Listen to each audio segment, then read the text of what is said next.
It is time for business news with Richard Southern. And Richard, let's begin with Google. The company is taking another swing at the augmented reality market. Sure is. Do you remember about 10 years ago they came out with those Google glasses? It was big news back then. Remember that? Yes, I do remember Yeah.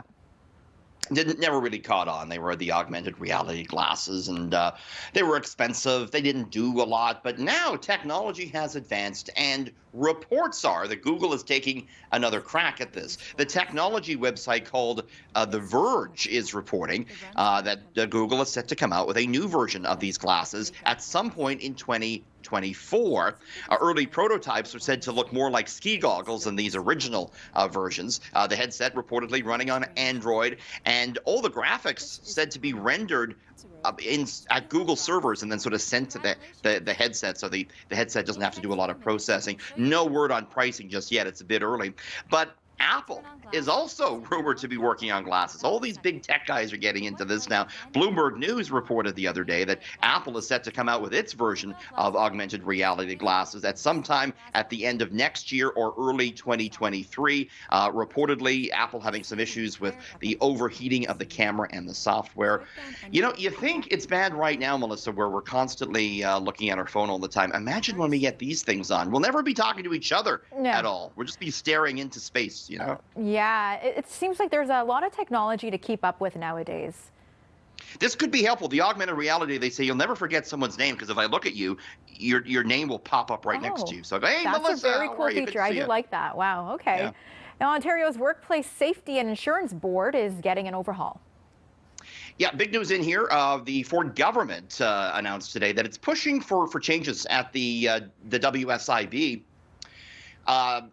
The WSIB, the government pushing to give the agency better customer service to injured workers. The government is replacing former Deputy Premier Elizabeth Whitmer with former Canada Lands Chair Grant Walsh as the new chair of this organization. I had a chance to talk to Ontario Labour Minister Monty McNaughton about this. He says he wants to see better customer service at the WSIB, but he also wants it to take a look at its vast real estate holdings. I asked the minister if he thinks the WSIB should sell some of its real estate.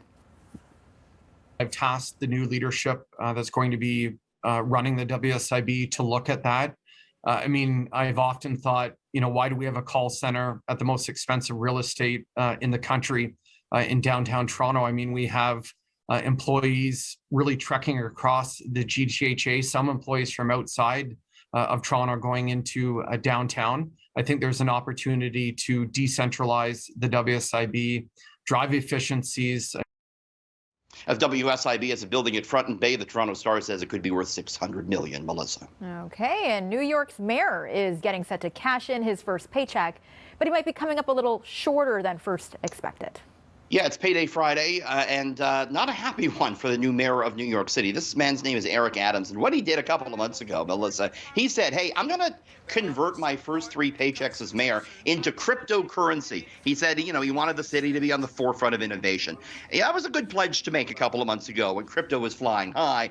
Today, though, crypto's tanking just in time for his new paycheck. Oh, boy. Bitcoin down 11% just today. It's below 37,000, Melissa. Down 20% since the beginning of the year. Ethereum down 15% right now.